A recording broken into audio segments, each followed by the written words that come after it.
Olá pessoal, esse é mais um Sem Dúvidas, é assim que você deve viver. E quem está de volta é Frei Sérgio, uma grande alegria recebê-lo de novo aqui no canal.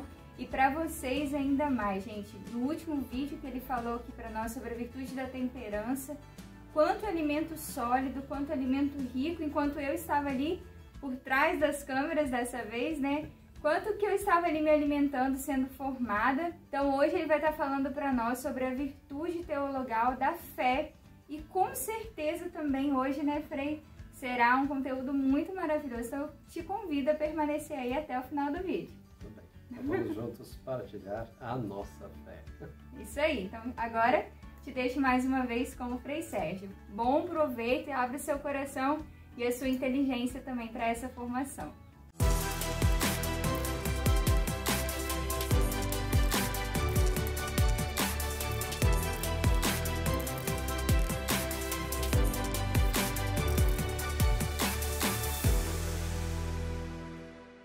Tudo bem, caros irmãos e irmãs, estamos de volta aqui aprendendo um pouco mais sobre a nossa fé e dessa vez retorno para falar um pouquinho, cooperar a partir de uma virtude agora teologal. Nós temos 3 virtudes teologais, a caridade, a esperança e a fé. Vamos lembrar então um pouquinho desta virtude que é a fé. Você tem fé? Sabe o que significa ela? Cultiva a sua fé? Então vamos refletir sobre isso. Primeiro deixa eu trazer aqui para você uma citação que está no Catecismo da Igreja, lá no número 1814. Se você tiver o Catecismo, depois você pode checar. A fé é a virtude teologal pela qual cremos em Deus, em tudo que Ele nos disse e revelou, e que a Santa Igreja nos propõe para acreditarmos, porque Ele é a própria verdade. Pela fé, o homem entrega-se total e livremente a Deus. E por isso o crente procura conhecer e fazer a vontade de Deus. O justo viverá pela fé. A citação de Romanos. E a fé viva atua pela caridade. O dom da fé permanece naquele que não pecou contra ela, mas sem obras a fé está morta.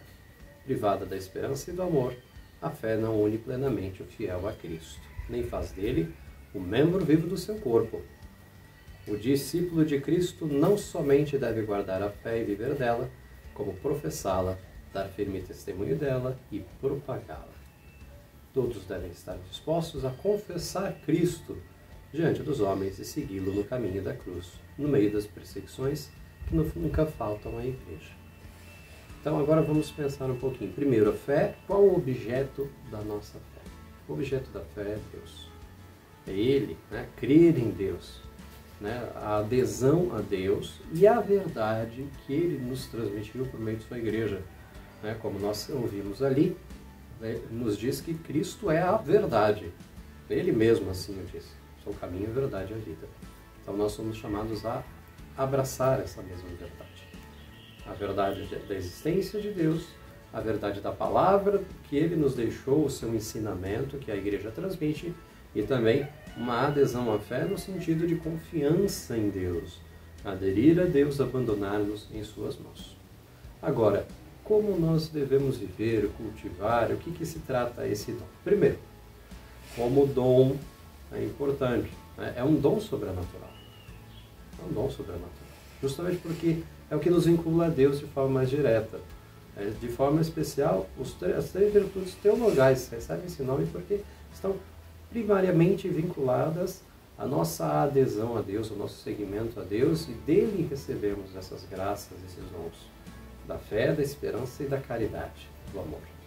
Então, é um dom divino, nós devemos rezar, pedir a Deus a fé. Eu não sei aqui se alguém vai lembrar, alguém que acompanha, mas antigamente, vamos dizer, alguns anos atrás, muitas pessoas talvez tenham feito o catecismo naquele método meio que a pergunta e resposta, o que é isso, o que é a fé, tal, quem é Deus, quem não é, e se ensinava algumas orações, inclusive o ato de fé, esperança e caridade, que eram orações para que nós rezássemos pedindo esta virtude sobrenatural, essa virtude teologal da fé, da esperança e da caridade, essas 3 virtudes, portanto. Então nós temos essas virtudes como um dom sobrenatural. Embora seja uma virtude sobrenatural, aqui tem um detalhe importante. Ele também é um ato humano. Deus nos inspira, Deus nos convida a crer, né?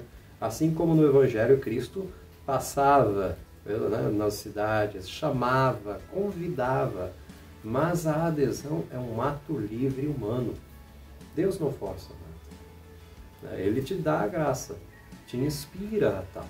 Muitas vezes até você tenha escutado isso, tenha escutado alguma pregação, alguma homilia, alguma reflexão, tenha tido contato com alguma obra religiosa, ou a própria Sagrada Escritura, algum outro texto religioso que lhe inspirasse a fé. A adesão àquilo que está sendo transmitido, que Deus está utilizando para esse convite à fé, é sua, é pessoal. Deus não força nada, Ele bate a porta do coração para que você aceite. Então é um ato humano também. É uma virtude sobrenatural que nós pedimos, que Deus nos oferece, mas que depende também da adesão humana. Aqui eu cito Santo Agostinho numa expressão, né? Ele diz: Deus que te criou sem ti, não irá te salvar sem ti. Então, existe o agir de Deus para a salvação, para a fé, para o amor, para o crescimento dessas virtudes. Mas o homem deve consentir com sua liberdade, foi esse dom que recebeu também de Deus, que é a liberdade. Vamos pensar a fé e a razão. Veja bem, apesar da fé estar acima da razão pelo objeto que ela fala a nós, que é Deus, ela não é contrária à razão. Tá? Ela caminha junto. E existe até mesmo uma citação, uma expressão de São João Paulo II muito bonita, citando que a fé e a razão são as duas asas que nos levam à contemplação da verdade. Então, elas não são opostas, muito pelo contrário, elas se complementam ao falarmos de Deus, ao nos levar à contemplação de verdades, dessas realidades tão profundas, transcendentes, que nos falam na verdade de todo o nosso ser, da nossa existência, porque falam do próprio Deus que nos criou no amor. No entanto, e agora vamos pensar, a fé, ela é algo que eu vivo, sim, só que eu vivo também no sentido de igreja, de eclesialidade, de comunhão com os meus irmãos. Se nós cremos em Deus e que nos deixou, né, por Jesus Cristo se revelou a nós, falou a nós, Ele nos transmitiu essa verdade para uma comunidade. Os apóstolos eram 12. A igreja nascente em Pentecostes eram os apóstolos, Maria, os demais discípulos, aqueles que eram agregados. Então entendamos, a fé ela não é para ser vivida de forma isolada. O cristão não é uma ilha, não pode ser uma ilha. Você deve viver essa fé em comunhão com seus irmãos, em comunhão com a igreja. E inclusive em comunhão com a igreja naquilo que a igreja transmite. Porque ela que recebeu esse depósito da fé, esse ensinamento para que nós pudéssemos hoje crer, hoje seguir Jesus Cristo. Ela que manteve esse ensinamento e nos transmitiu, portanto. E assim mesmo o ensinamento que eu disse não é contrário à razão, muito pelo contrário, ela caminha junto. Inclusive aqui vai uma colocação que eu acho interessante, é bom pensar nisso, né? Que se nós estudarmos a fé a fundo, né, vamos ver que ela tem uma lógica interna, um grande edifício em que todas as peças se encaixam na fé da igreja. Se encaixam de forma lógica, coerente, né? E isso podemos ver inclusive na conversão de grandes como Santo Agostinho. Santa Teresa Benedita da Cruz, que era no mundo Edith Stein, que era uma filósofa, e tantos outros exemplos. Então, cabe até nós darmos realmente este assentimento, né? Abrir o coração para estudar a fundo a fé, não por meio daqueles que a criticam, mas por meio desses grandes exemplos que eu estou citando, que a conheceram profundamente, deram seu testemunho e legaram à igreja tanta riqueza, tanta sabedoria. Tá? Agora, motivos para crer. Como eu falei, motivos pela Sagrada Escritura, por aquilo que Cristo nos deixou, pela Sagrada Escritura e pela igreja que assim nos transmite este conhecimento, de um conhecimento que ele não é contrário à razão humana. Agora, algo que gostaria de citar para vocês, outras duas citações do Catecismo acerca da fé. A fé é certa, mais certa que qualquer conhecimento humano, porque se funda na própria Palavra de Deus que não pode mentir. E também é característico da fé o crente desejar conhecer melhor aquele em quem pôs sua fé e compreender melhor que ele revelou. Um conhecimento mais penetrante despertará por sua vez, uma fé maior, cada vez mais ardente de amor. Então aqui, um detalhe importante. Você conhece a sua fé? Quantas são as pessoas que às vezes ficam apenas com aquele conhecimento básico da primeira Eucaristia, da Crisma? Voltam para a igreja depois, sei lá, para casar, quando o parente morre, e dizem que não conhecem, que a igreja não ensinou, que não sabe por que crê em Deus, mas absorvem tudo de fora, absorvem tudo de errado de fora. Mas você conhece realmente a fé que você diz professar?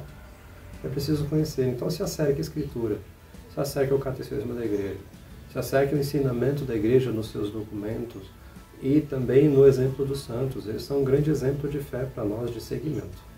E com isso, falando dos santos, eu faço convite também a você, independente de quem esteja me ouvindo, coerência entre fé e vida. Testemunho, isso é muito importante. A verdade da fé, ela é belíssima, mas ela acaba sendo muitas vezes obscurecida por causa da nossa falta de testemunho. Porque muitas vezes nós não comprovamos com a vida aquilo que nós dizemos crer. Seja no sentido, por exemplo, na celebração, internamente na igreja, eu creio na Eucaristia, mas às vezes a pessoa falta piedade, devoção, oração. Né? Eu creio na vida eterna. Né? É natural eu sentir saudade e tristeza pelo parente que morreu? Sim, sem dúvida. Até o Cristo chorou. Mas tem gente que se desespera. Parece que não crê na salvação, não crê na misericórdia. Né? E também, eu creio em tudo que fala o Evangelho, mas não vive na vida pessoal, moral, de acordo com a fé. Então, uma coisa que eu deixo por final. Vivamos a fé, conheçamos ela melhor e vamos vivê-la verdadeiramente, dar um testemunho. A gente não pode dizer que ama aquilo que não conhece. Eu não posso dizer que eu amo a fé da igreja, o que ela nos ensina, que eu amo a Deus, se eu não conheço e não conheço aquilo que Ele nos deixou. Então vamos viver com coerência esse grande dom que Deus nos deixou, Sua palavra, Seu ensinamento, a fé da igreja que chegou até nós. E dar testemunho, que é isso que nosso mundo necessita. Que o Deus Todo-Poderoso te abençoe e guarde, meu irmão, Pai, Filho e Espírito Santo.